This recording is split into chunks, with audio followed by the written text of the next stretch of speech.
വർഷവും ഏപ്രിൽ 1 നമ്മൾ ആളുകളെ ഫൂളാക്കുന്നു. പക്ഷേ ഈ ഏപ്രിൽ ഫൂൾ തുടങ്ങിയത് എങ്ങനെയാണ്? ഇതിന് പിന്നിൽ ഒളിഞ്ഞിരിക്കുന്ന ചരിത്രം നിങ്ങൾക്കറിയാമോ?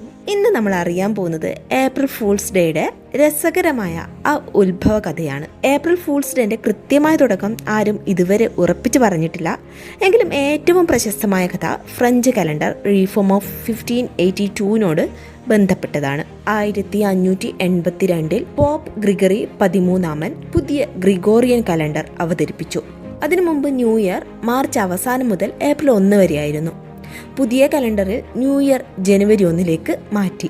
പക്ഷേ ഈ മാറ്റം അറിയാത്തവർ അല്ലെങ്കിൽ അത് ആക്സെപ്റ്റ് ചെയ്യാൻ കഴിയാത്തവർ പഴയ രീതിയിൽ തന്നെ ഏപ്രിൽ 1 ആഘോഷിച്ചു.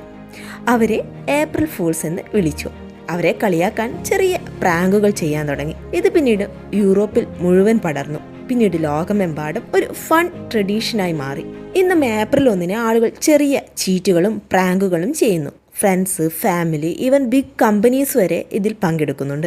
പക്ഷെ ഓർക്കണം, ഏപ്രിൽ ഫുൾ ഫണ്ണായിരിക്കണം. ഹേർട്ട് ചെയ്യാത്ത പ്രാങ്ക് മാത്രമേ ചെയ്യാവൂ. ഇതുപോലുള്ള ഇൻട്രസ്റ്റിംഗ് ഫാക്ട്സ് വേണോ? ഫോളോ ചെയ്യാൻ മറക്കല്ലേ.